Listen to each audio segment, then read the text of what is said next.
Que bênção termos mais esse webinar aqui da nossa Semana de Missões Globais. Eu sou o pastor Diogo Carvalho, sou gerente executivo de desenvolvimento da Junta de Missões Nacionais da Convenção Batista Brasileira e também professor de missiologia no Seminário do Sul, aqui no Rio de Janeiro. Essa é a Semana de Missões Globais, não apenas desse seminário aqui carioca, mas também dos seminários Equatorial, ali em Belém, e o Seminário do Norte, em Recife. São seminários da Convenção Batista Brasileira. E estamos no meio dessa semana de missões globais. Começamos desde a segunda-feira, tivemos ontem também, anteontem, e hoje, nesse dia 7 de novembro, estamos aqui com o nosso webinar para falarmos de um tema muito especial, que é o tema da missiomigração. O que é isso? O que significa missiomigração? Você vai ficar sabendo nesse webinar. Então, te dou as boas-vindas.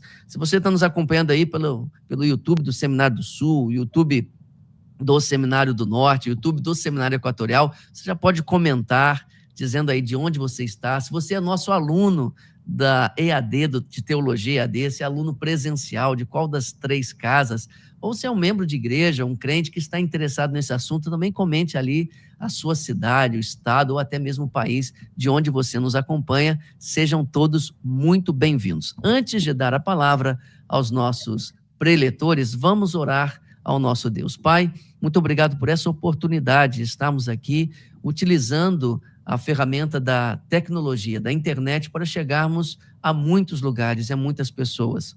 Pedimos que, pelo poder do Teu Espírito, que é quem nos guia em toda a verdade, o Senhor seja o nosso condutor, o nosso instrutor, o nosso professor aqui durante esses momentos. Em nome de Jesus, amém.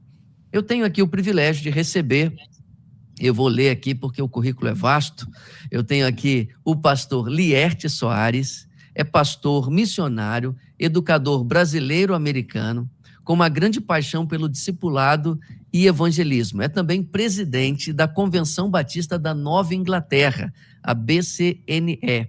A Nova Inglaterra, ele vai explicar melhor, é uma região nos Estados Unidos, onde há alguns estados ali que compõem essa convenção, e ele nos dá esse privilégio de vermos um brasileiro liderando igrejas norte-americanas também.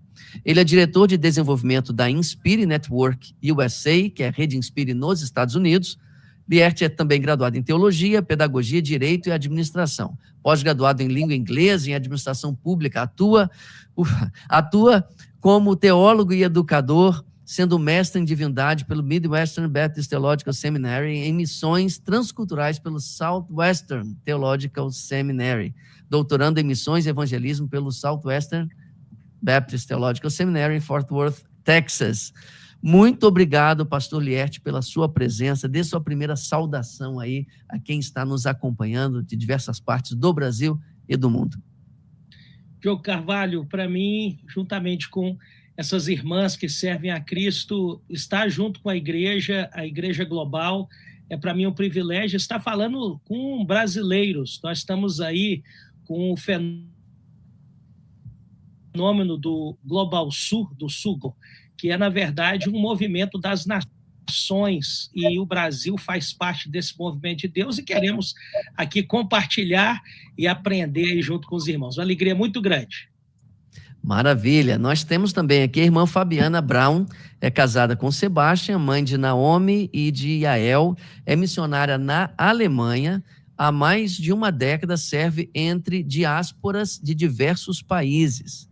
Foi de sua experiência que iniciou uma reflexão sobre o tema diáspora. Faz também parte da diretoria da Aliança Evangélica Alemã no setor de interculturalidade e é parte da Next Generation, do Global Diaspora Network, do movimento de Lausanne. Tive a honra de conhecê-la durante a conferência, a 4ª conferência de Lausanne, na Coreia do Sul, e participamos da mesma mesa ali de bate-papo. Foi muito bom, providência de Deus. E também conheci lá a Beatriz, também no movimento Lausanne, que aqui nos acompanha. Mas primeiro, Fabiana, dê sua saudação àqueles que estão nos acompanhando. Olá, pastor Diogo, olá, queridos ouvintes, queridos irmãos, que privilégio é o meu poder estar aqui compartilhando junto com esse time aqui tão precioso, gente. Que alegria! E é maravilhoso poder fazer parte desse movimento de Deus.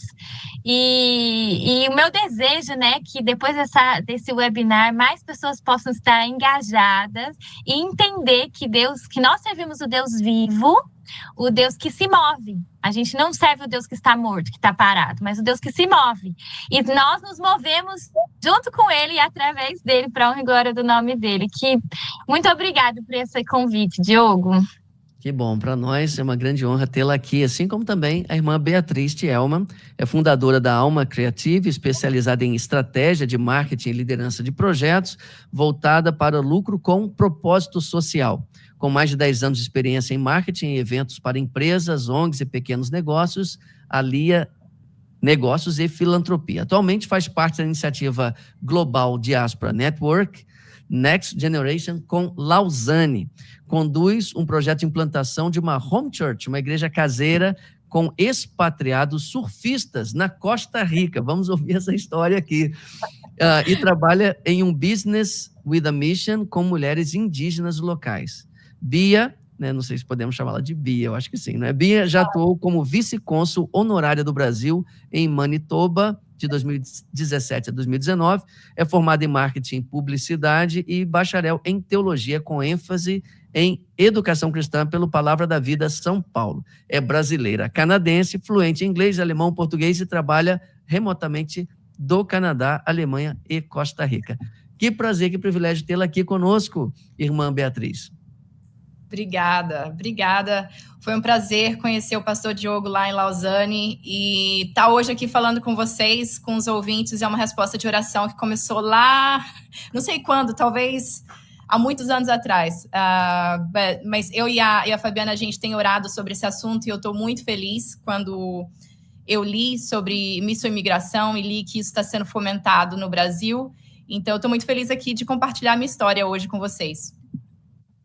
Muito bom. Então, nós vamos começar com a parte assim mais conceitual para contextualizar o nosso aí ouvinte, não é ouvinte que fala, assistente aqui da internet. Então, Fabiana, fala um pouquinho para nós como que é esse negócio de diáspora. Quando a gente fala hoje de diáspora brasileira no mundo, não é só a brasileira, né? Mas dê uma contextualizada assim para aqueles que nos acompanham, o que significa esse termo diáspora e por que ele é tão importante para missões hoje. Eu falo que a gente do Brasil, a gente tem um privilégio, porque na nossa tradução bíblica, em algumas traduções, a gente tem o termo diáspora. E muitas traduções não tem, né? Em inglês, em alemão, não existe isso. Então, eu falo diáspora, a pessoa nem sabe. Talvez você ouvinte, você já leu um versículo bíblico, a primeira carta de Pedro, ele escreveu aos irmãos da diáspora em Capadócia. A gente também vê lá em Atos 8:4, aos irmãos que foram dispersos, é a mesma palavra em grego lá.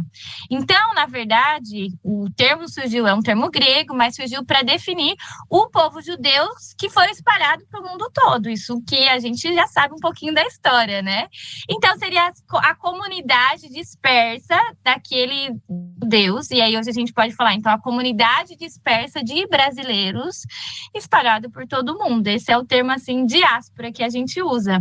Tem gente que vai falar migrante, tem gente que vai falar expatriados, alguns falam refugiados, e aí a gente vai definir bastante sobre isso, mas a gente tem tem desenvolvido já, tem vários irmãos assim. Infelizmente, o Diogo foi o primeiro que escreveu, que eu li em português mesmo sobre isso, mas quem sabe a partir desse webinar, a partir dessa iniciativa que a gente está levando para o Brasil, mais pessoas escrevam sobre isso.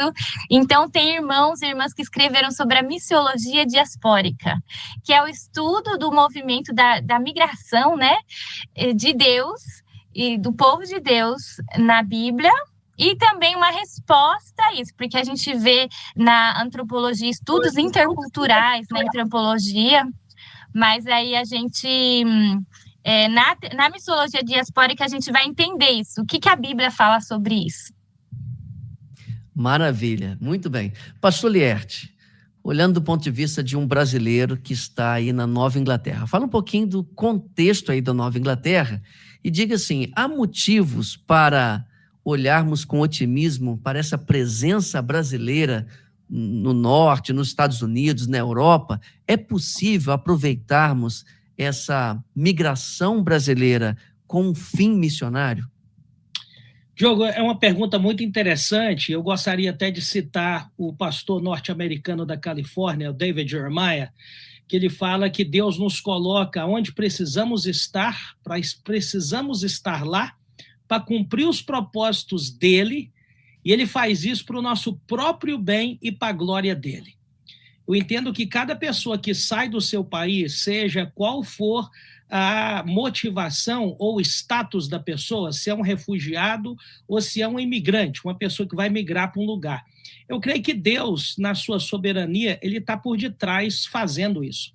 É interessante que logo após a Guerra do Vietnã, o Lyndon Johnson, logo após o assassinato do Kennedy, faz uma lei que permite, pela primeira vez na história dos Estados Unidos, pessoas das Américas imigrarem para cá. Na verdade, antes de 66, a América era território de europeus. Com isso, no Plano Cruzado, por volta de 85, começa a ter a primeira presença maciça dos brasileiros aqui na América do Norte, em especial aqui na região de Boston.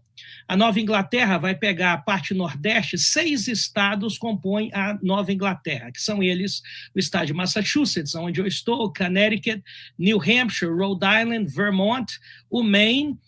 São 6 estados aí que compõem essa chamada Nova Inglaterra, porque aqui foi o início do Novo Mundo. Os pilgrims, ou os peregrinos que saíram por perseguição religiosa da Inglaterra, vieram para cá, chegaram na cidade de Plymouth, onde tem uma igreja brasileira plantada lá. E com isso aqui, só para você ter ideia, a minha cidade, que era chamada Cidade dos Brasileiros, onde a gente plantou uma igreja, cidade de Framingham, imagina, nós falamos 75 línguas só no distrito escolar de Framingham. Na cidade de Boston, nós somos um pouquinho mais, 110 línguas são faladas no distrito escolar da cidade de Boston. Acontece um fenômeno que não só a nível espiritual, mas a própria Framingham Public Schools, só mês passado trouxe 25 professores brasileiros de São Paulo para vir trabalhar aqui. Se existe uma demanda para um povo para ser cuidado, existe também uma demanda para um povo ser, na verdade, evangelizado.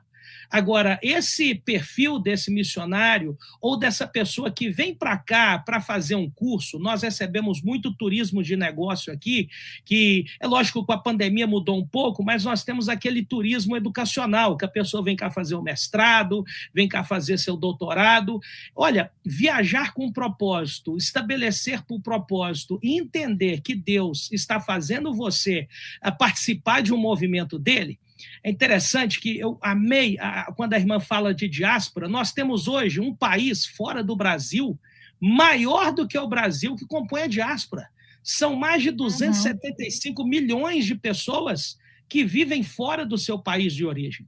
Meus pais chegaram aqui, Diogo, em 1988. Eu cheguei aqui em 1989. Era a Guerra Fria, era um Estados Unidos diferente. Mas o que a gente vê é que esse movimento global, onde Deus está trazendo as nações, e outra coisa que aí eu quero provocar todos vocês. Eu estou na terra da história americana, a revolução começa aqui. O Brasil, na verdade, não teve guerra com ninguém. Ser brasileiro é ser da paz. Aqui no nosso estado de New Hampshire, a gente faz um evento num chamado Grande Hotel, fica perto da White Mountains. E tem uma história que Winston Churchill, olha só, Winston Churchill, o grande herói da Segunda Guerra Mundial, tem uma frase dele que falava o seguinte: se tivesse um brasileiro em cada embaixada do mundo, o mundo teria mais paz. Olha que coisa interessante. Na época da Segunda Guerra Mundial, e você vê o Oswald Aranha, ele sendo aquele homem que definiu a criação do Estado de Israel em 1948. O que eu vejo? O único país que nós brigamos foi o Paraguai, tem uma ponte chamada Ponte da Amizade. Brasileiro é gente boa, brasileiro sabe mobilizar, sabe amar. A única coisa que o brasileiro precisa fazer, Diogo, para ele ser mais relevante, é parar de pensar para dentro e pensar para fora e entender que, para nós sermos realmente esse país que é fruto do celeiro das grandes nações, a gente tem que começar a pensar de maneira global. E é muito bom ver essas missionárias aqui antenadas, porque aqui na Nova Inglaterra, nós não precisamos de brasileiros aqui. Nós precisamos de missionários brasileiros que tenham uma visão mais global e de alcance mais sensível, não só para o grupo étnico.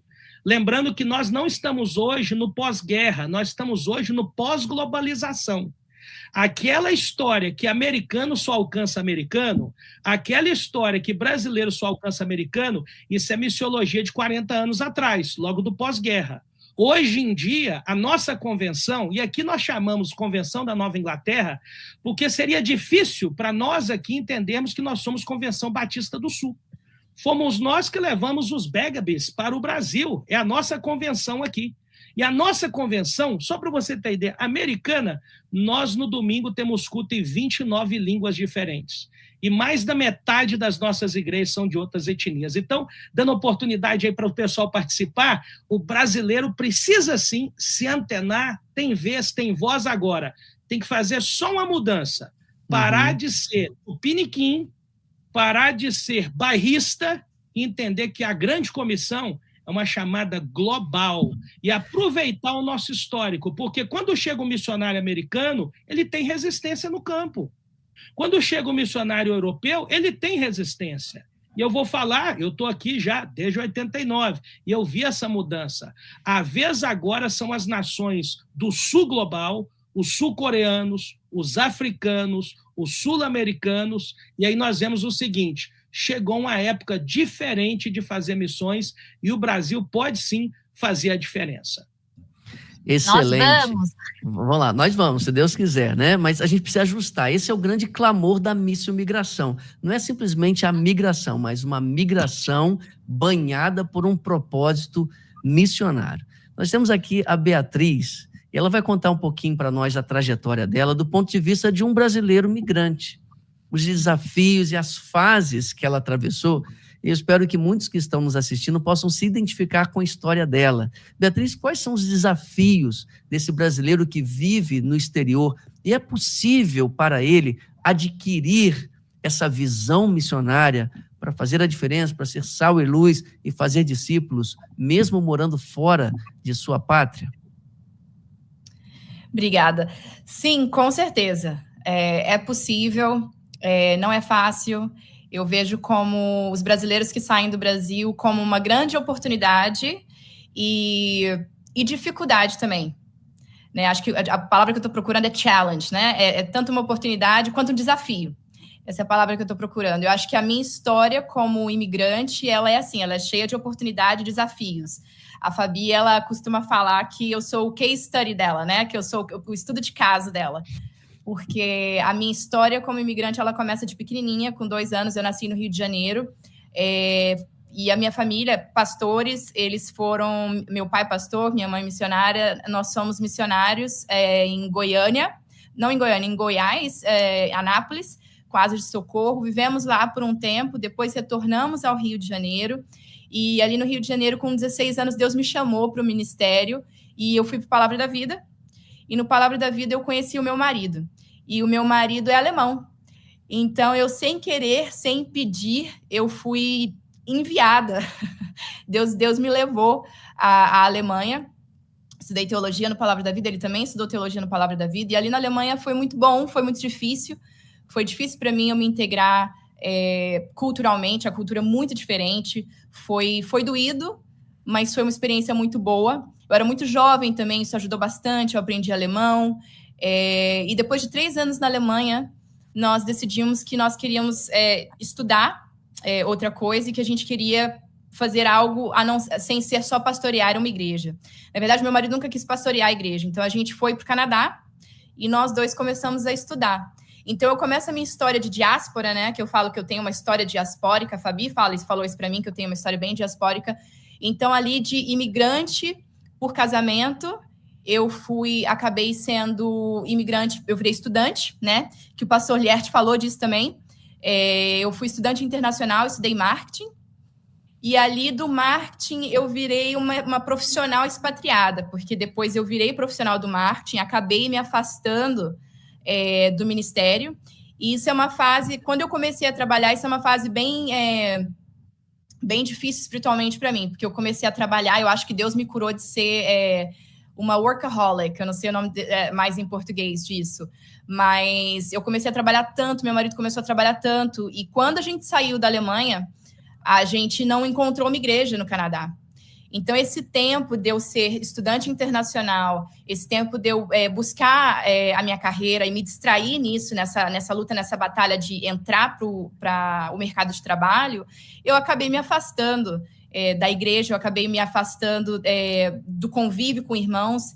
Eu não posso dizer que eu me afastei de Deus, porque essa relação ela sempre continuou. Eu acho que eu fiquei muito liberal, eu acho que eu posso falar que eu fiquei muito liberal e que nós não participávamos de nenhuma igreja por 5 anos, provavelmente por aí. Então, eu falo que essa é uma fase, assim, dark,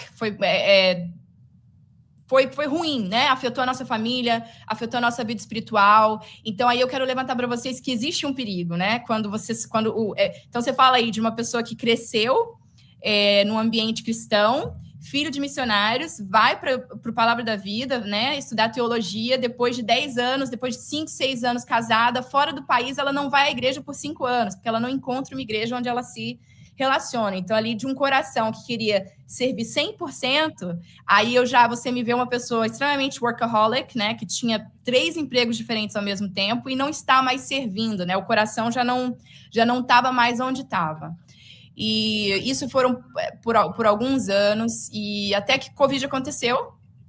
Com o Covid eu virei uma transnacional, que é também parte da diáspora transnacional. Por causa do Covid, eu acabei pedindo meu passaporte canadense. Então, eu virei canadense e brasileira, porque as minhas filhas, eu tive 2 filhas no Canadá, elas eram canadenses, eu queria ter o passaporte porque a gente ficou numa situação difícil. Nós estávamos na Alemanha quando o Covid aconteceu, eu tive dificuldade para retornar ao Canadá, com 2 filhas canadenses. Então, eu virei canadense ali durante o Covid, parece que Deus fez assim ele parou tudo, né? Acho que ele parou tudo para todo mundo e parou para mim também, parou para minha família. Foi um tempo da gente reavaliar muitas coisas, foi um tempo em que eu me voltei para Deus, foi um tempo em que eu comecei a refletir muito na minha vida, a refletir muito sobre minha trajetória diaspórica. E ali, desde o Covid, eu e a minha família, a gente tem se voltado para Deus, assim, eu tenho buscado dentro de mim o que aconteceu comigo, que trajetória foi essa que Deus teve comigo, né, de eu ter, assim, um chamado super claro e depois não ter um chamado super claro. E aí, 2 anos atrás, eu falei para o meu marido, olha, eu sou uma pessoa que faço listas, né, eu tenho sempre, assim, listinhas, objetivos e coisas que eu quero atingir. E eu falei para o meu marido, olha, eu acho que eu já fiz tudo que eu queria na minha vida, né? Eu vou fazer 40 anos daqui a 2 meses. Eu falei, eu acho que eu atingi tudo, mas tem uma coisa que eu ainda não fiz, foi viver 100% para o ministério. Eu acho que eu quero voltar. E ele falou assim, tá bom, então eu vou ser seu primeiro mantenedor. Então, há 2 anos atrás, eu comecei a voltar nessa busca de estar intencionalmente no ministério. E 1 ano atrás, a Fabi, a gente se reconectou, a gente já se conhecia há alguns anos, a gente se reconectou e eu falei para ela, Fabi, Deus tem colocado no meu coração de falar com expatriados, porque eu me afastei, né, de Deus, vou dizer, eu me desviei, sendo expatriada, e eu acho que Deus está me chamando para trabalhar com expatriados, para trabalhar com pessoas que saem da sua terra. E aí a Fabi foi me abrindo os olhos para uma nação, né, hoje eu olho para a diáspora é uma nação, né? Nós somos muitos. Os sentimentos que eu tive nessa trajetória, as barreiras que eu tive, as dificuldades que eu tive, são dificuldades de 280 milhões de pessoas hoje no mundo, né? Então, é isso. Então, 1 ano atrás, eu comecei a voltar para essa coisa de expatriado, e o meu marido é surfista. Meu marido, há 5 anos, a gente começou a vir para Costa Rica, e a gente se apaixonou por essa cidade, que se chama Santa Teresa, fica a 6 horas da capital. Não tem ruas, não tem asfalto aqui. É uma cidade muito, muito bonita, muito legal, de surf. E Deus trouxe a gente para cá, a gente resolveu mudar para cá. Mudamos para cá e aqui não tem igreja. E eu pensei, bom, eu acho que a minha primeira missão, assim, que Deus tem colocado no meu coração é de abrir uma igreja dentro da nossa casa e caminhar com outros cristãos e caminhar em oração. A gente não tem um plano muito claro, né? A gente só tem um plano que a gente quer falar de Jesus e que a gente quer servir a Ele onde a gente está, com os dons e com os talentos e com os recursos que a gente tem. Essa é mais ou menos a minha história como diáspora. Respondeu? Respondeu sim. Eu acho muito interessante essa história, justamente essas fases que a irmã passou de ser uma brasileira fora do seu país, país, mesmo tendo tido a história aqui na igreja, com Jesus, na missão, aí você vai, passa aquele tempo de esfriamento e depois se apercebe de novo como necessitado de cumprir sua missão. E Deus a conduziu para um lugar onde essa missão é possível. Eu queria perguntar a Fabiana mais uma vez, a história da Beatriz é a história de muitas pessoas. E quando a gente fala sobre essa presença brasileira fora do país, né, no mundo, na Europa, nos Estados Unidos, no Canadá, na Ásia, muitas pessoas dizem assim, não tem como o brasileiro, o migrante, cumprir sua missão, porque ele está trabalhando demais, é difícil para ele manter sua fé acesa, é difícil para ele manter-se cristão, como que ele vai desenvolver sua missão? Então, eu queria te perguntar assim, como isso é possível? Como a gente pode ajudar esses brasileiros que estão lá fora, com visão, com encorajamento, e qual é o papel da igreja brasileira nesse suporte para esse contingente de brasileiros cristãos que estão lá fora e que precisam desenvolver sua missão? Qual é o seu pensamento acerca disso? Eu acho que, assim, a gente não tem uma resposta, uma mágica aqui, né? Seria tão bom se a gente tivesse tanta gente que está procurando saber disso, mas a gente pode começar a pensar algumas coisas. Eu acho que essa nossa conversa, eu acho que a igreja brasileira, a gente começar a entender, a gente fala que a igreja da diáspora brasileira é uma igreja sem pastoreio, eles estão se tornando igual ao caso da Bia, eu falo que eles estão se tornando comida de lobo, ovelha se tornando comida de lobo, e muitos estão se perdendo. Então, a gente começar a dar nome, a gente levantar a bandeira, olha, igreja, pessoas, vamos olhar para esses irmãos, vamos orar por eles, igual você falou, Diogo. A gente sabe que hoje, oficialmente, são 4,8 milhões de brasileiros que eles são cadastrados em consulados brasileiros. A segunda, terceira geração, alguns não são registrados, ou então estão no país com outro passaporte. Então, a gente estima que, na verdade, seja mais de 10 milhões de brasileiros espalhados pelo mundo. Mas, oficialmente, a gente vai ter um dado do governo brasileiro, 4,8 milhões. Então, a gente olhando para esses brasileiros que estão saindo, a gente vai pensar, olha, a diáspora, ela precisa conhecer Jesus. Tem muito brasileiro saindo do Brasil que não conhece a Jesus. Então, a gente precisa missão para a diáspora. A gente precisa de evangelizar a diáspora brasileira. As diásporas, igual a Bia falou, essa nação da diáspora, a gente precisa evangelizar essas pessoas. Aí a gente vai falar missão com a diáspora. Então, quando a gente pensa na missão com a diáspora, a gente vai pensar que talvez o pastor, a gente está falando para um público de seminarista, talvez pastores que estão ouvindo, pastor, se você sabe que a tua ovelha vai sair do Brasil, ore por ela, pastoreie essa sua ovelha. Ela continua, talvez ela não está lá na tua igreja ainda, mas ela continua sendo uma ovelha. E se você não transferir ela para uma outra igreja, ela continua precisando de pastoreio. A diáspora precisa de pastoreio. Se você é uma diáspora, se você é um cristão junto, pensa, olha, Deus me enviou com um propósito, eu estou movendo. Se a gente acredita na soberania de Deus, eu entendo que a minha vida, eu me movo. Nada acontece se não for a partir da soberania de Deus. A gente vê Noemi saindo, né? Quando a gente olha lá no Antigo Testamento, a gente vê na Bíblia que Noemi, ela saiu do país dela, da terra natal dela, porque ela queria ter uma vida melhor, porque ela queria ter uma outra oportunidade. E Deus usou ela de forma tremenda, e a gente já conhece a história de Ruth, e qual o impacto disso no reino. Então, se Deus está te movendo, Deus está movendo você por algum propósito, que seja para a honra e glória do nome, para que você dê frutos. Então, pastores, entendam, missão com a diáspora. A gente ouviu lá no Lausanne, né, Diogo, que a gente precisa capacitar as 99% das ovelhas que não são o clero da igreja, que não são pastor. Então, a diáspora, ela faz parte disso. A gente precisa capacitar, a gente precisa dar recursos, a gente precisa treinar essa diáspora, a gente precisa olhar para ela. Missão com a diáspora. Então, missão para a diáspora, missão com a diáspora. Os crentes saindo, eles podem ser um potencial de alcançar outros brasileiros nas comunidades que eles estão. E aí, tem um outro conceito que daí já faz o conceito que a gente precisa ser muito intencional nisso, que é a missão além da diáspora. Que daí é o caso do brasileiro saindo, por exemplo, daí a gente pode pegar a Bia. A Bia, ela saiu, ela não está inserida numa comunidade brasileira e ela está no meio intercultural, no meio de muita gente expatriado, gente de todas as nações lá. E aí, então, ela vai sair além da cultura dela. Ela vai fazer um trabalho transcultural, um trabalho missionário que vai além. Então, e aí a gente precisa entender que essa pessoa que ela está lá, se Deus colocou ela lá no meio de afegãos, no meio de turco, no meio de indiano, no meio do que for, de outra nação, a gente vai usar essa diáspora para além da diáspora dela.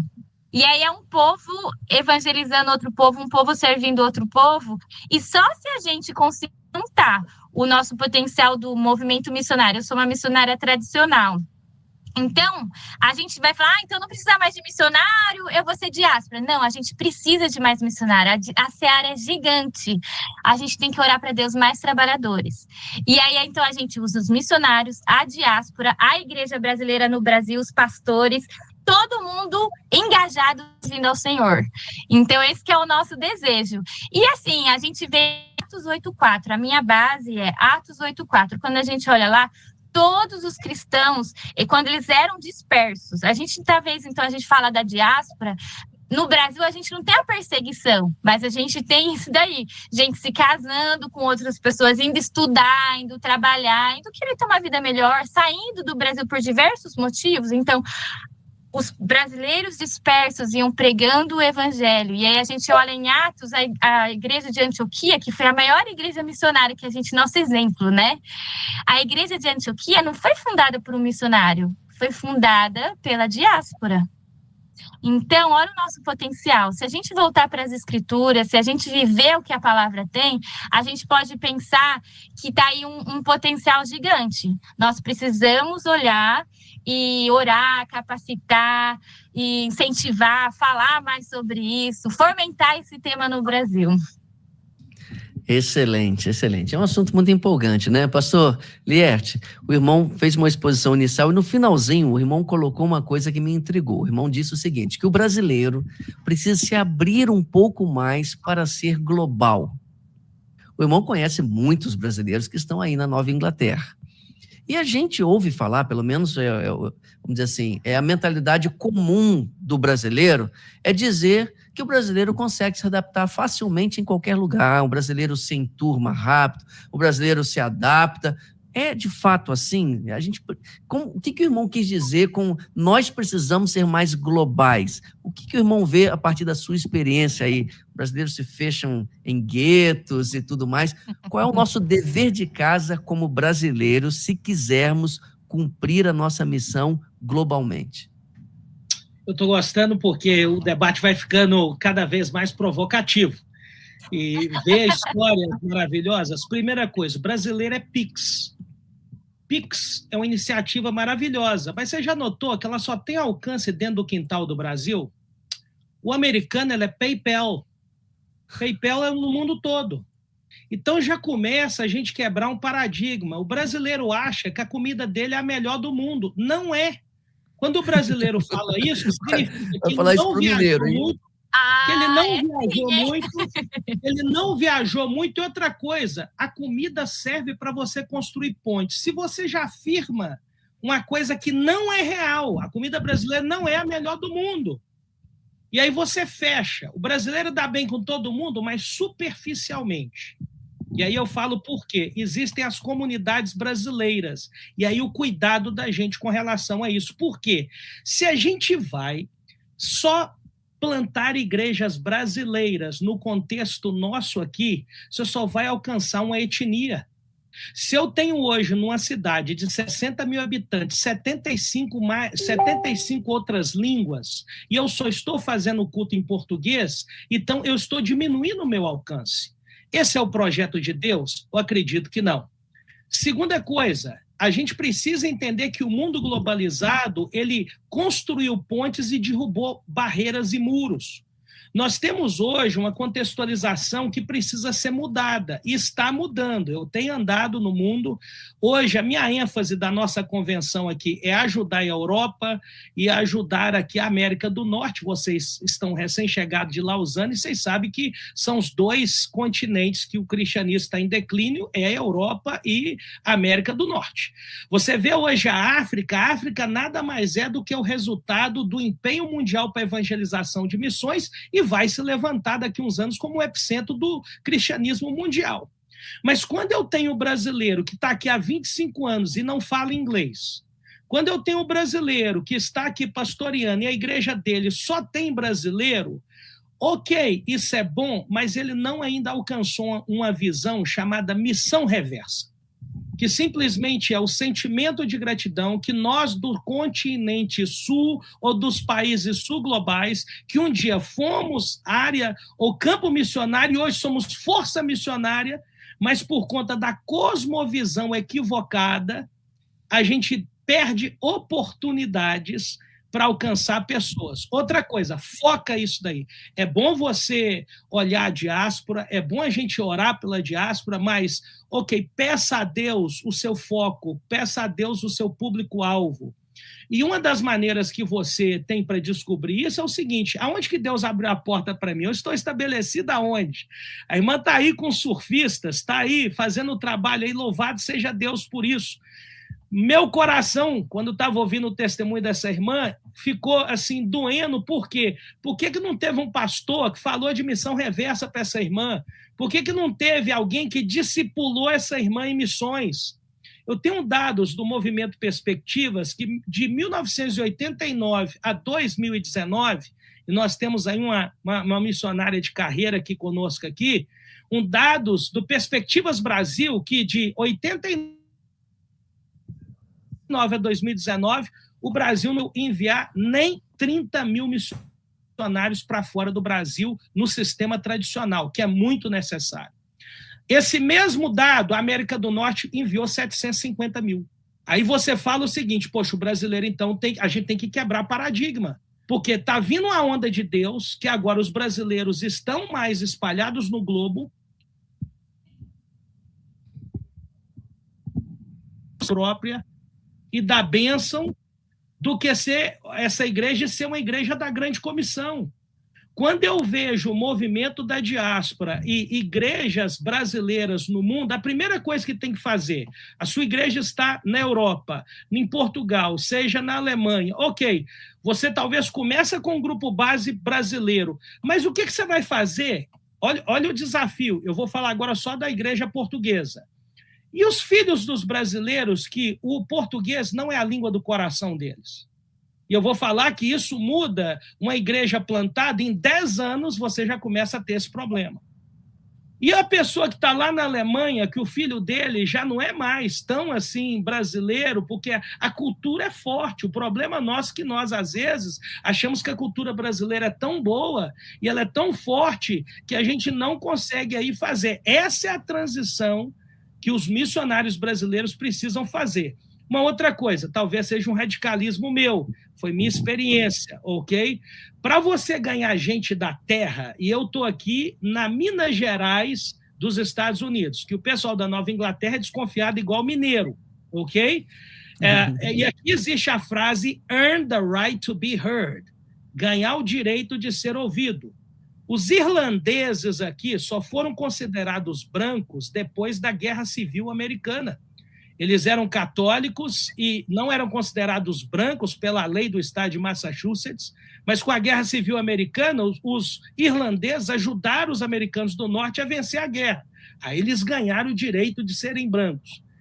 Para um missionário sul-americano, um missionário sul-coreano, africano, ganhar o direito de ser ouvido numa sociedade igual a minha, pós-cristã e pós-moderna, você tem que gastar tempo para aprender a cultura e ganhar a confiança dele.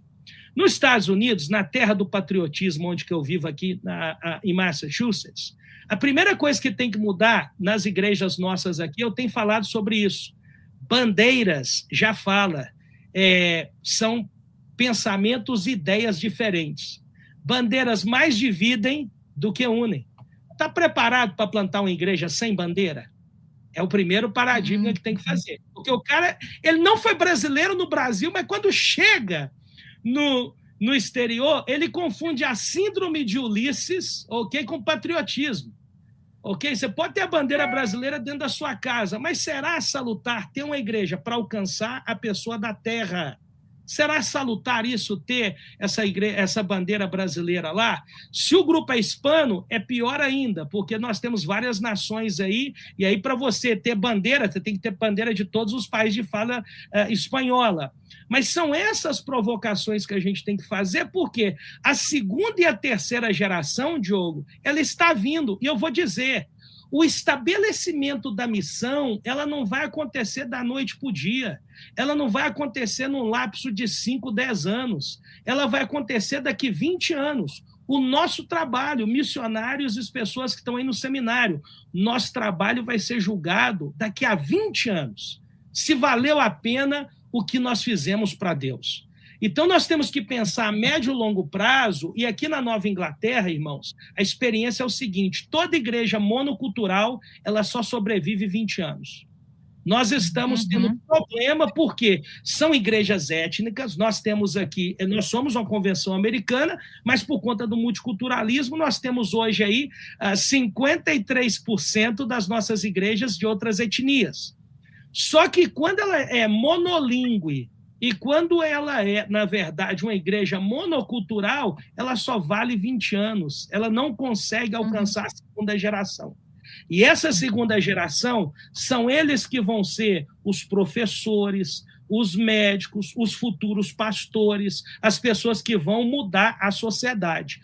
Uma etnia, se ela continua no gueto e ela não vence a bolha, o que vai acontecer? Ela vai participar de grupo de minorias o resto da vida. E uma outra coisa, alguém fala assim, pastor, e o racismo, como é que está aí? Ok, hoje, os millennials para baixo, da turma de 30 anos para baixo, casamento multirracial não é mais paradigma. Não é mais paradigma. E dentro desse misturar as raças não é mais paradigma, nós temos aí uma outra onda de uma igreja mais parecida com Samaria do que parecida com Jerusalém. É uma igreja multinacional, uma igreja multicultural. E aí o missionário brasileiro toma cuidado, pode continuar amando o Brasil. Eu tenho todas as camisas da seleção brasileira dos grandes atletas. Agora eu tomo cuidado quando eu vou usá-las. Porque se eu começar a usar muito artifício do Brasil, eu vou afastar o meu público-alvo, que é aquele americano, que ama a nação, que ama o país. E aí eu falo para você, você não vai trair o Brasil. Seu coração missionário é grande o bastante para amar seu país de origem e a nação, ou as nações que Deus te enviar. A Beatriz, o coração dela é Canadá, é Alemanha. O alemão tem que ter lugar aí nesse coração, hein, Beatriz? Mas coração missionário tem que ser coração grande, gente.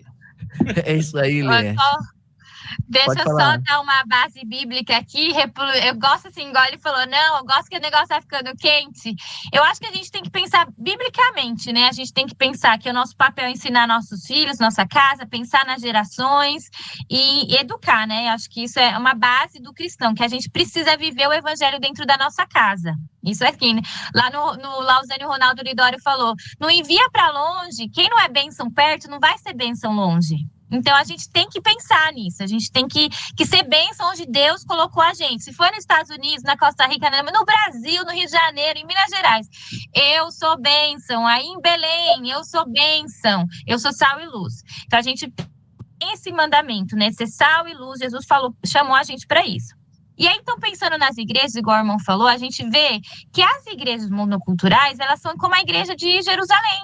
Olha lá a igreja de Jerusalém, eles ficaram brigando lá, não queria evangelizar a gente de fora, não queria gentil dentro, só o povo judeu, só queria o povo raiz, digamos, né? Então, as igrejas monoculturais, elas são igrejas de Jerusalém. Mas a igreja de Jerusalém, quem foi ela? Ela foi importante? Foi. Mas qual o papel no reino de Deus, em missões? A gente já pensa, quem que foi importante? Foi a igreja de Antioquia, como fala em português isso? Antioch. A igreja de Antioquia. A igreja de Antioquia é o celeiro missionário. A igreja de Antioquia foi quem enviou missionário. A igreja de Antioquia que foi e fez o negócio acontecer. Então a gente tem que pensar, você como pastor, você como uma pessoa que vai lá, o que você quer? Que a sua igreja seja Jerusalém ou Antioquia? Então, e aí é nosso pensamento, o que a gente tem que fazer para a nossa igreja seja Antioquia? Para que ela envie, para que ela vá, para que ela não fique fechada só na nossa bolha. Então, eu acho que é importante a gente pensar, tenhamos essa mentalidade. A gente precisamos desenvolver igrejas como Antioquia. Precisamos, eu e você, irmão, nós somos a igreja. Eu e você pensar, olha aqui, ó, se estou num lugar só de brasileiro, tá alguma coisa errada aqui. Na verdade, tá errado, é bênção. A igreja de Jerusalém foi bênção. Toda igreja é bênção. Agora, ela tem prazo de validade, isso aí. Você usou no Testamento. Deixa eu utilizar aqui o que a gente passa para os nossos irmãos. Velho Testamento, Jeremias capítulo 29. Tá lá, todo mundo cita o versículo 21, né? Eu conheço os planos que eu tenho para vocês, diz o Senhor, planos de fazer prosperar. Ok, mas o contexto era o exílio. Aquele povo queria voltar para o país dele, mas Deus fala o seguinte, não, vocês precisam fazer uma coisa, primeiro ter raiz.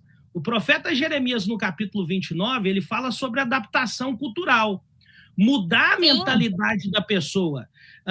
O brasileiro mudar a mentalidade do retorno. Tenho gente aqui que está há 35 anos falando que vai voltar para o Brasil. Não volta, gente. Não vive nem aqui, nem lá. E aí, Jeremias 29, Diogo, fala para a gente criar raiz, buscar paz, comprar casa, casar, ok? Estabelecer ali. Gente, você não sabe quanto tempo você tem de vida. E outra coisa, que oportunidade que Deus te deu para conhecer uma outra cultura. Jeremias 29, e eu gosto de pensar multigeracionalmente. Eu gosto de pensar a diáspora daqui a um tempo. Eu sou fruto daqueles que chegaram aqui na década de 80. Eu sou fruto de uma pessoa que formou no high school da minha escola em 69. E aí eu fico pensando assim, olha só, na história de Jeremias 29, aqueles 70 anos do cativeiro ali na Babilônia, gerou quem, gente? Gerou Neemias. Aquele que 70 anos depois, ele era... Aí, Diogo, vai um outro assunto. Ele era um TCK, um Third Culture Kid, que é um filho de estrangeiro, que tem habilidade linguística, tem habilidade cultural, tem habilidade de N situações. E aí eu falo para você, foi esse cara que Deus utilizou para restaurar Jerusalém. Então, assim, o que está vindo da diáspora aí, gente, eu vou te falar, não só os brasileiros do mundo, os filhos do movimento da diáspora, eu creio que muita coisa Deus vai fazer ainda para trazer a glória para a igreja dele. Eu tinha que colocar o Velho Testamento aí, né? A menina sabe pregar mesmo. Não, eu sabe pregar mesmo. Eu estou difícil moderar porque vocês estão empolgados. Aí. Deixa eu meter um Jeremias aí. Fala, Beatriz. Pastor Lierte, só para confirmar, o senhor nasceu nos Estados Unidos? Não, eu nasci no Brasil, na Vila Isa. Eu sou filho da Dona Dalva, que assim como todos os valadarenses deixaram um dia a cidade e vieram para os Estados Unidos. Ok, valadarense.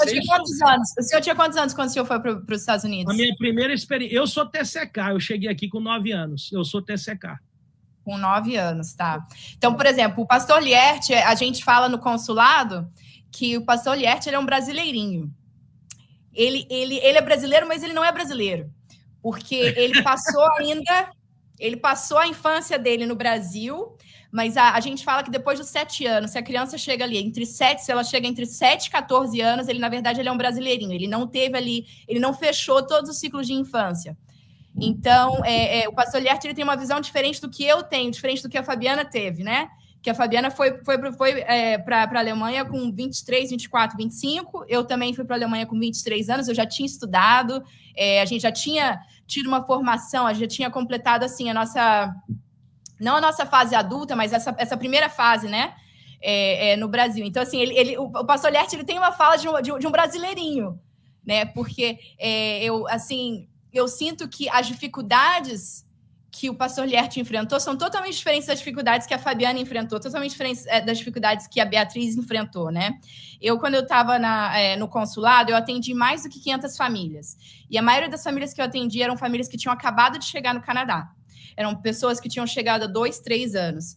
E aí você vê ali, é muito difícil para o brasileiro ele já chegar com essa mentalidade de tipo, vou ser missionário, vou manifestar aqui o reino de Deus agora, é muito difícil para a pessoa que acaba de chegar e está batalhando ali para sobreviver, ela está tendo que aprender uma nova língua com 23, 24 anos, ela não está aprendendo uma língua quando ela tinha 9 anos, uma pessoa que aprende a língua com 9 anos não é uma pessoa que aprende a língua com 30 anos, não é uma pessoa que aprende uma língua com 35, 40 anos, né?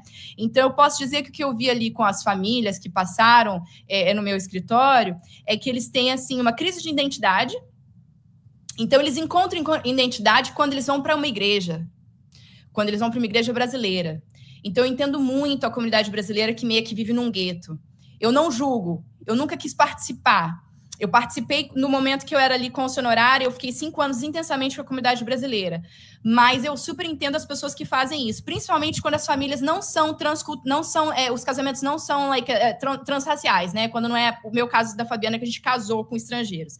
Então, quando vem uma família direto do Brasil, uma família que tem 35 anos de idade, filhos de 7, 8, 9 anos, é muito difícil para eles virem já com essa mentalidade de serem missionários. Essa família, ela vem com uma sensação de que ela era alguém no Brasil e agora ela tem que batalhar por tudo isso ali. Então, ela se concentra muito mais na carreira dela. Ela se concentra em aprender a língua, ela se concentra em melhorar a carreira, em voltar para a carreira dela. Muitas pessoas não voltam. Muitas pessoas acabam limpando, muitas pessoas acabam sendo taxistas, muitas pessoas pessoas que eram dentistas começam a fazer festa, começam a organizar festa. Pessoa que era advogado vira cozinheiro. Então, a diáspora brasileira tem muitos, muitos desafios. Então, a gente precisa entender isso quando a gente fala já parece assim, de dar mais tarefas para a pessoa, entendeu? Se a pessoa ela não é missionária, ela não está sendo paga ali, né? Como ela não é uma missionária tradicional como a Fabiana, ela vai ter desafios que são imensos, né? Ela perde um pouco eu acho que eu estou me repetindo aqui. Mas é mais ou menos isso. Se eu falar assim que não é tão fácil para a pessoa sair do Brasil e já virar essa superpotência para o reino. Mas aí as igrejas... Deixa eu só fazer uma pergunta para vocês, sim, baseado no que ela falou, e vocês comentam já respondendo essa pergunta. Beatriz, a gente tem que estar sensível a isso que a irmã falou, sim. Isso é uma realidade. Agora, o número contingente de brasileiros é tão grande que se uma fração desses puderem, como a irmã, superarem isso e cumprirem sua missão, nós já duplicaremos ou triplicaremos a nossa presença missionária lá fora. Não é? Isso. E houve essa experiência da irmã. Então, assim, Lierte, Fabiana, comentem também sobre o que ela falou. Isso como que a gente consegue superar isso? Eu acho que, assim, a primeira coisa, nós recebemos... Eu pastorei 2 igrejas locais. Uma que, com relação a essa realidade, nós plantamos uma igreja bilíngue na região de Boston, que hoje é a Family Church. Lá o culto é bilíngue, porque nós temos não é um rodízio, mas tem sempre um ciclo novo, nós chamamos de ciclos novos de gente que ainda estão chegando. E lá nós somos sensíveis para ter o culto para que o português seja falado, mas se a igreja não fizer um trabalho intencional de capacitar, a igreja precisa ter esse despertamento, para capacitar essas pessoas com habilidades culturais, capacitar essa pessoa para entender o país, para entender as coisas. E é lógico, nós começamos isso, tomar esses passos intencionais. Na própria igreja nossa mesma, Beatriz, a gente oferece o curso de inglês, eu conheço essa realidade. Eu pastorei também uma igreja americana. Ela tem, só ano que vem, ela vai fazer 240 anos. É uma outra igreja, numa outra região, e aí deixar bem claro, eu pastorei uma igreja na região norte de Boston, que é a parte rica de Boston, onde estão os americanos, e aonde que é a Metro West Boston, que não é que é a parte mais pobre, mas você vê um contingente do estrangeiro lá e da dificuldade desse povo.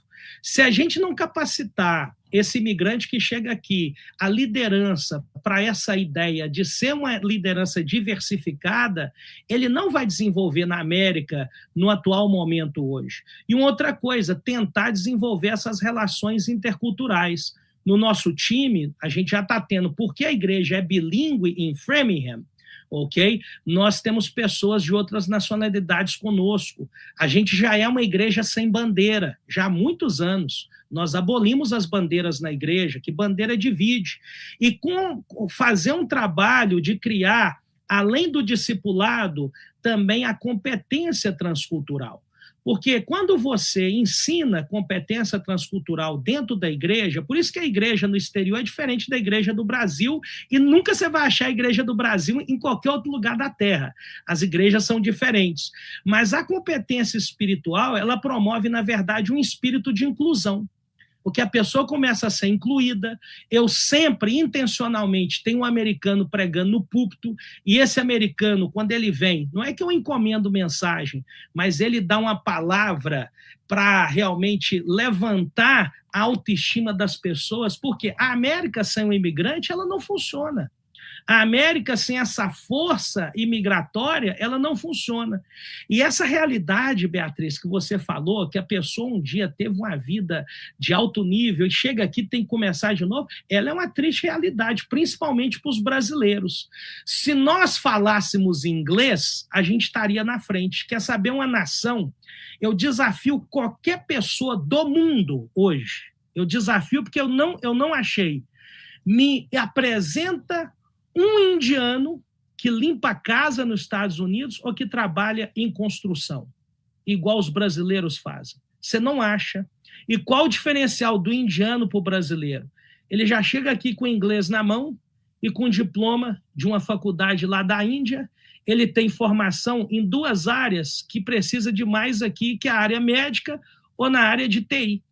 Então, esse pessoal tem muito mais facilidade de ser contextualizado do que o brasileiro, que tem a barreira da língua, a barreira do idioma. Tem uma outra coisa também que eu vou julgar aqui, eu gosto de provocar, né? Talvez o Diogo vai entender mais do que as irmãs. As irmãs são inteligentes, mas as irmãs talvez não gostem de futebol, né? E as irmãs são novas. Eu e o Diogo, a gente é mais da velha guarda. Mas você já ouviu? Já tem leu mulher assistindo esse webinar também, né? Ok, mas eu vou falar assim uma coisa. Você já leu alguma coisa sobre o Nelson Rodrigues, que escreveu isso? Síndrome de vira-lata? O brasileiro, quando chega perto do europeu, ele afina. Quando ele chega perto do americano, ele afina. E essa síndrome de vira-lata que a gente tem que trabalhar no nosso missionário. Sabe por quê? O brasileiro tem tanta qualidade boa. E nós estamos hoje, aí eu posso falar com propriedade. Primeiro, eu sou presidente da Convenção Batista do Sul e sirvo tanto a nível nacional quanto regional. Os americanos estão em decadência missionária. Nós temos hoje um grupo que foi muito importante na história, mas só você pegar um missionário da IMB e comparar com outro missionário de outras agências. Me perdoe, os americanos estão igual aos brasileiros relacionados a futebol. Cadê o futebol brasileiro? Não existe mais. Outros países aprenderam a jogar futebol. Cadê a missiologia americana? Não existe mais. Porque outras nações começaram a aprender a fazer missão. E eu vejo o Brasil hoje como uma dessas nações emergentes. E eu estou falando de uma denominação que está há 20 anos em decadência. Eu estou falando agora da Alemanha, onde você está, minha irmã. O Clayton Kunz, que é diretor da Faculdade Batista Pioneira, está aqui do meu lado, aqui comigo aqui. Na Alemanha, no Seminário Batista, e olha que são 3 ali, só tem um aluno no seminário hoje. Quer dizer, aqueles que foram os pais da reforma já não são mais pais da missão, não são mais pais com relação à propagação do evangelho. Viraram o campo missionário, assim como a América do Norte, a partir de 2020, com o advento da pandemia, começa a ser um país pós-cristão. E aí eu falo, Brasil, onde você está? Vamos vencer nossos sofismas e de entender que chegou a hora, chegou o momento. Basta a gente começar a trabalhar um pouquinho a cuca. Deus está chamando você. Amém! Deus está chamando a diáspora, Deus está levantando você. E uma coisa importante falar, né? Por exemplo, assim, igual a Bia falou, a diáspora vai falar, tem gente que fala, se todo mundo é missionário, ninguém é missionário. Se todo mundo é missionário. Como a gente fala isso? Onde se encontra a diáspora? Onde a gente encaixa ela?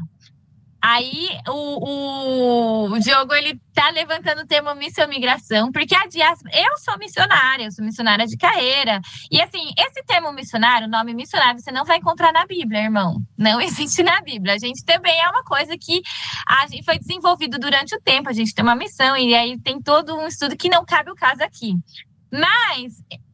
como eu falei, nós precisamos de missionários, e se Deus está te chamando para você ser missionário, seja missionário, agências missionárias, nós precisamos disso, nós precisamos de mais missionários, nós precisamos de pessoas capacitadas que vão e façam o trabalho, porque tem muita coisa a fazer.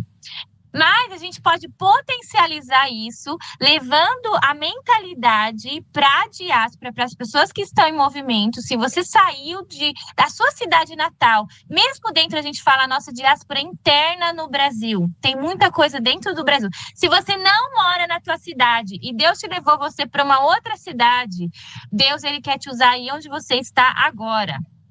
Então, eu acho que a tua pergunta aí, Diogo, eu acho que uma coisa é muito complexo, e a gente não pode pensar só no brasileiro dentro do Brasil, no brasileiro fora do Brasil, na primeira geração, na segunda geração, isolado. A gente precisa pensar num todo. A gente precisa mobilizar a igreja brasileira a enviar até essa visão que a diáspora ela é um papel importante na obra missionária. Mesmo que eles não são missionários, como eu sou, nós precisamos de sustento, nós precisamos ser enviados, nós precisamos de todas as coisas, nós precisamos de mais pessoas. Mas a diáspora, ela precisa ser enviada, ela precisa ser treinada, ela precisa ser capacitada. A igreja brasileira precisa ser treinada, capacitada para ter essa visão. A igreja brasileira fora do Brasil precisa ser treinada, capacitada. O primeira geração, igual o brasileirinhos, ou o terceiro, quarto, eles precisam também ser usados. Então, a ideia é falar assim, então como é complexo, é difícil, dá ruim, não vamos fazer. Não, pelo contrário. A gente precisa fazer mais, a gente precisa envolver mais pessoas, a gente precisa falar, a gente precisa desenvolver recursos. A gente não tem treinamento para a diáspora brasileira. A gente tem um seminário que vai formar pastor, a gente vai ter um seminário que vai formar missionário. E onde estão os treinamentos para a gente treinar a diáspora? A gente precisa desenvolver isso. Então, a gente precisa, o meu clamor, vamos levantar essa bandeira, vamos falar sobre, vamos orar. A primeira coisa que a gente precisa fazer, todo avivamento, toda transformação precisa orar. Igual o Liette falou, cadê o Brasil? Tá aqui, a gente não tem um livro, tem vários livros sobre a missiologia da diáspora asiática, africana, coreana, chinesa, eles têm muita coisa. Do Brasil não tem nada ainda. Mas o que a gente vai fazer? O que a gente é bom? A gente fala assim, a gente não é bom da teoria, a gente não gosta de escrever. Eu brinco que a gente é da cultura oral, né, Diogo? Eu falo isso. Que a gente é da cultura oral e a gente é da cultura que faz. A gente é do povo que evangeliza. Então, que a gente faça, que a nossa diáspora... Então, se a gente não tem um livro sobre, mas que a gente tem um povo que está testemunhando, que está fazendo diferença, que está sendo usado para que Atos 8:4 se cumpra. Essa é a minha oração e orem junto comigo, irmãos. Amém. Precisamos conscientizar as pessoas sobre esse tema, e esse webinar é uma iniciativa nesse sentido, né? Levar para as pessoas essa reflexão sobre o papel missionário brasileiro aí no mundo. Olha, o tempo está correndo rapidíssimo e a gente já vai encerrar, mas eu queria dar oportunidade para vocês, numa última participação, falarem daquilo que restou aí por falar, aquilo que Deus colocou no seu coração para esse momento final, já de despedida, mas fica aí que tem bastante coisa. Então, vamos lá.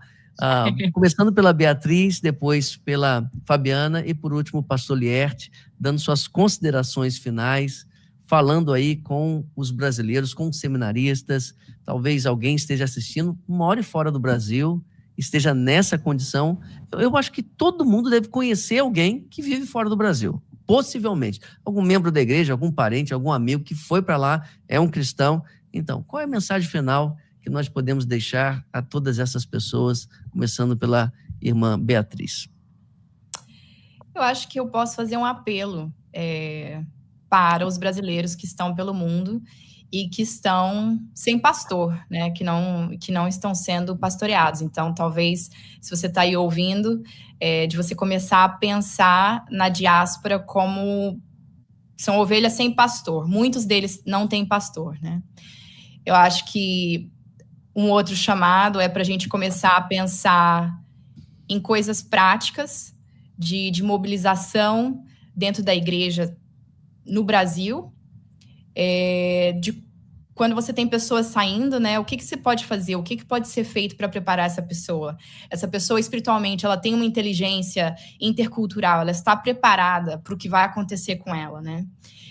Talvez um apelo a pastores que já estão fora do Brasil, é de pensar como eu posso fazer, de talvez olhar para o brasileiro que está chegando. Tem um termo que eu não sei como se chama em português, que a gente fazia no Canadá, o Canadá é líder nisso, que é Settlement Services, de tipo, a Fabi trabalha com isso também, de quando a pessoa está chegando, como que essa pessoa pode ser acolhida, como que a gente pode fazer, como a gente pode facilitar em todas as áreas que ela precisa, para que essa área espiritual não seja tão difícil de ser alcançada. Porque a verdade é que quando você imigra, você pensa muito mais no terreno. Você pensa muito mais, quando você vai falar aí da pirâmide de Maslow, quais são as necessidades imediatas.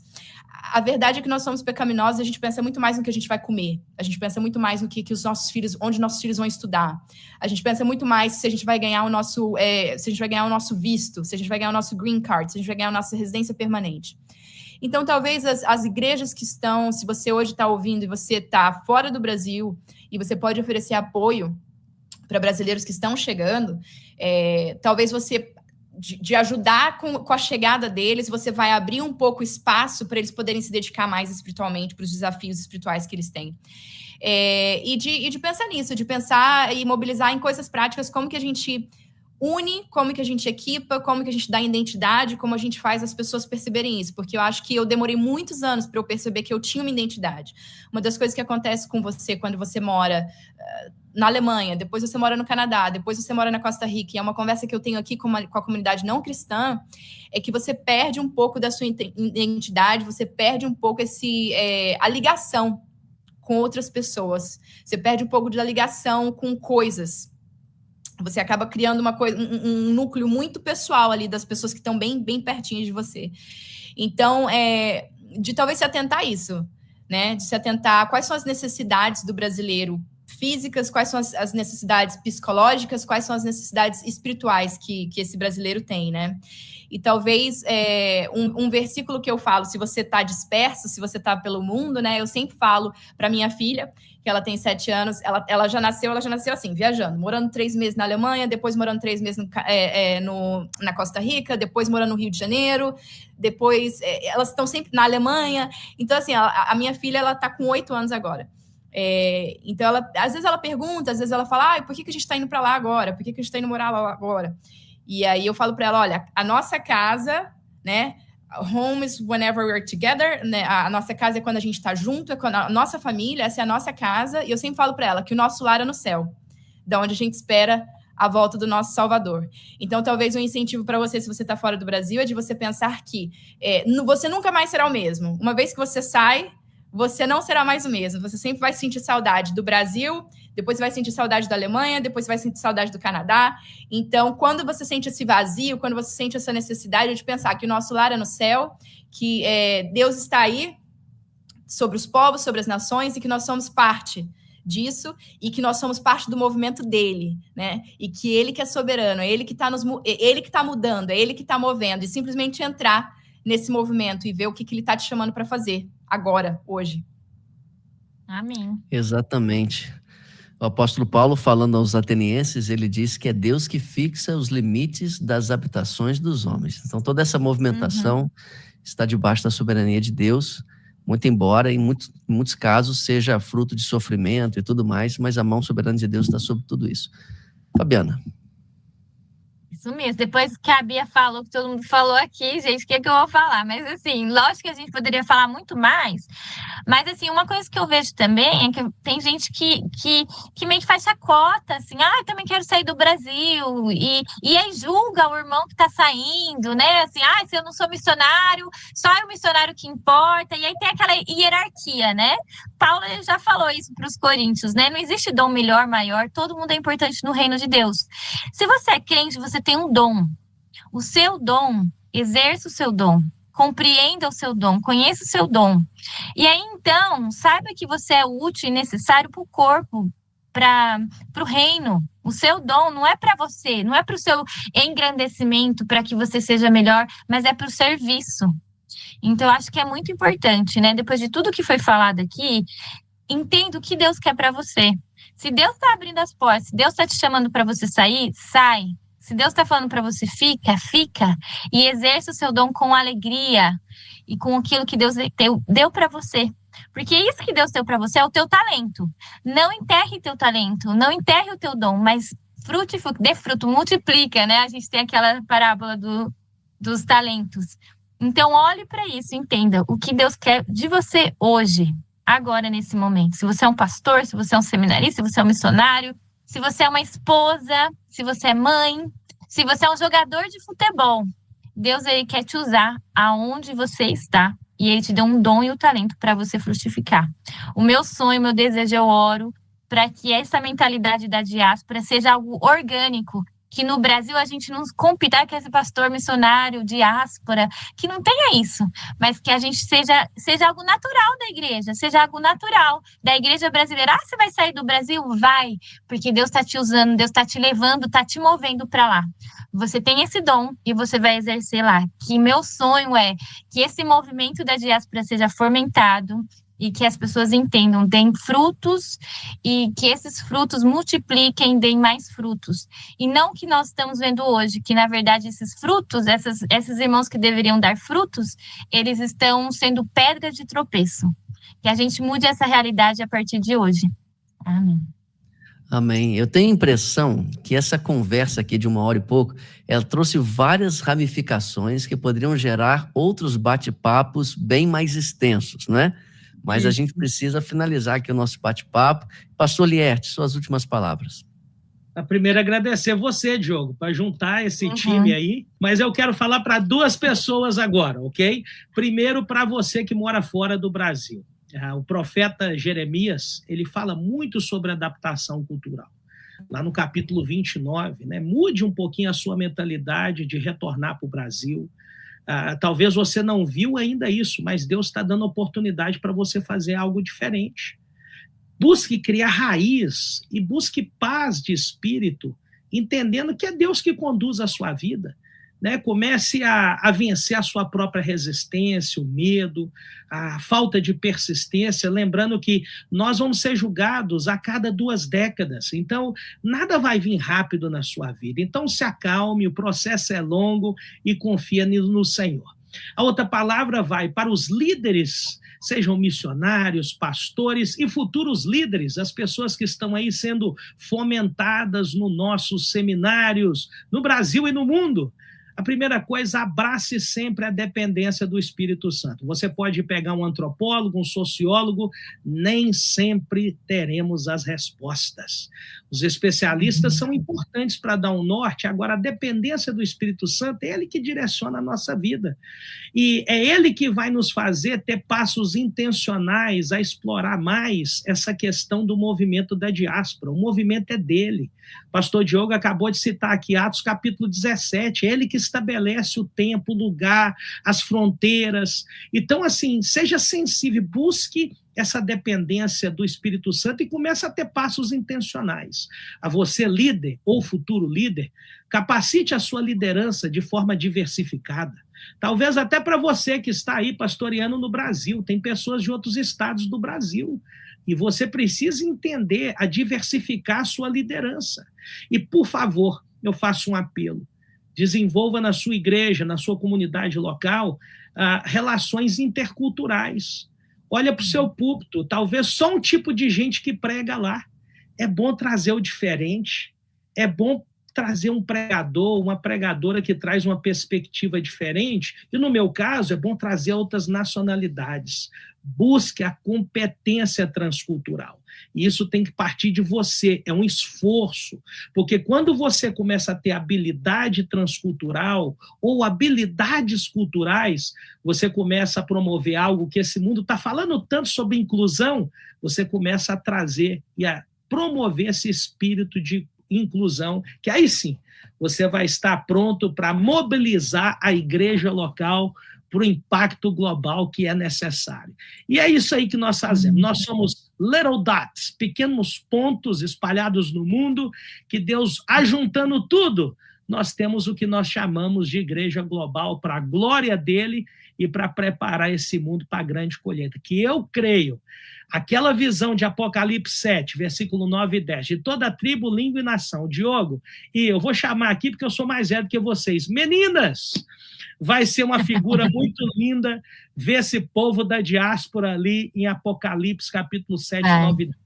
E nós sabemos, olha, não tinha essa expressão diáspora na época, ou que essa é uma expressão missiológica, não, é sociológica, antropológica. Mas uma coisa eu vou dizer, se for parafrasear Apocalipse 7, 9 e 10, nós estamos aí, é o movimento da diáspora, é o que a gente está vivendo agora. E que nós possamos dizer, Maranata, ora vem Senhor Jesus. E, Diogo, eu não posso dizer aqui, eu estava almoçando hoje aqui, nós estamos fazendo aqui um evento que é Revive, aqui uma conferência com o Dr. Clayton Kunz, com a Marivete, com a turma do Saião, o próprio André Tavares, e o seu nome foi citado aqui de maneira carinhosa. Continua sendo esse cara fora da curva, porque a igreja... Amigos generosos que eu tenho. A igreja da caixinha, ela não vai prevalecer na pós-modernidade. Beatriz, nós vivemos num mundo hoje hipermoderno. A sua voz, ela tem muito mais relevância na Babilônia do que a voz do profeta ou do pastor. Continue brilhando aonde você está brilhando. Na Babilônia que nós vivemos, o pastor, ele precisa preparar o rebanho, mas quem tem a vez e a voz é você que senta no banco e às vezes fala, não, missionário é ele, pastor. Na Babilônia, o médico, a professora, o homem da mercearia, você não sabe o peso que tem a sua voz. Deixa Deus te usar. E, Diogo, mais uma vez, meu irmão, obrigado. Você continue pensando fora da caixinha. E a gente está à disposição aqui. Temos as ordens. E essas meninas aí também, essas meninas aí. A gente vai ficando velho, ô Diogo, a gente vai ficando velho, aí a gente fica ousado, né? A gente chama de menina, porque essas meninas... Ai, eu já não sou mais menina, mas pode falar que a gente gosta, né, Bia? A gente recebe. É isso aí. Assunção jovial. Que bate-papo bom, gostoso, alegre, fraterno, isso foi muito especial mesmo. Você que está nos acompanhando, muito obrigado por ficar até aqui. Obrigado você também que está assistindo agora, não ao vivo, mas pelo seu celular ou no seu computador, essa conversa que foi tão frutífera, tão animadora, encorajadora para todos nós. Eu queria lembrar você que a nossa Semana de Missões Globais, ela continua daqui a pouquinho, em cerca de 40 e poucos minutos, nós teremos uma transmissão diretamente do Seminário Batista do Norte, no Recife, com o tema Ampliando a Visão na Plantação de Igrejas, com o pastor Ronaldo Robson, seguido de Começando do Zero, como plantar uma igreja na prática, com o pastor Miguel Lima, ali do Seminário do Norte, no Recife. E amanhã teremos um outro webinar no mesmo horário deste aqui, às 5 horas da tarde, horário de Brasília, sobre plantação de igrejas na Grande Comissão, seguida também da transmissão de um novo culto, também no Seminário Batista do Norte, ali no Recife, a partir das 19 horas. Muito obrigado por você ter ficado até aqui. Vou pedir ao pastor Lierte para fazer uma oração final, e assim a gente se despede em clima de encorajamento para a missão brasileira no mundo. Pai, nós queremos te agradecer, Senhor, primeiro porque o Senhor, meu Deus, nos proporcionou, mesmo que foi em meio ao caos da pandemia, o Senhor nos proporcionou termos acesso a uma tecnologia como essa, que nós podemos estar em diversas partes do mundo e nos ajuntar, Jesus, para provocar o pensamento, para, meu Deus, encorajar a igreja e para, Senhor, também, Senhor, o Senhor trazer para nós novos aprendizados. Eu quero te agradecer, Senhor, por cada irmã que falou aqui, pelo irmão Diogo, Pai, que foi o moderador dessa conversa, e cada pessoa, Jesus, que está sendo alcançada agora, assistindo ao vivo, ou depois, Senhor, no share, no compartilhar, Pai, dessa transmissão, Pai, que vai ser alcançada. Meu Pai, confirma no coração dessa pessoa de que ela, meu Pai, precisa, meu Pai, entender que a grande comissão, ela faz parte. E desperta a tua igreja, Senhor, para aprender novas línguas, aprender novas culturas, aprender, Jesus, na Bíblia, Senhor, assim como os apóstolos fizeram, cumprindo a grande comissão, dando o pontapé inicial desse grande fenômeno global da igreja, que possamos, Pai, não apenas, meu Pai, sermos remanescentes dessa proposta, dessa visão, desse estilo de vida, mas que possamos também ser, meu Pai, as pessoas que vão contagiar as outras que ainda precisam receber essa mensagem. E que seja boa notícia, contada, vivida e compartilhada com alegria aqui, Pai, da nossa conversa. E com, meu Deus, a autenticidade e a integridade das Escrituras. É o que nós pedimos em nome de Jesus. Amém. Amém. Amém. Obrigado a todos. Muito Boa noite. obrigada. Obrigado à nossa equipe do Seminário do Sul, aqui a equipe de bastidores que trabalhou bastante para esse webinar acontecer. Um abraço, fiquem na paz. Tchau.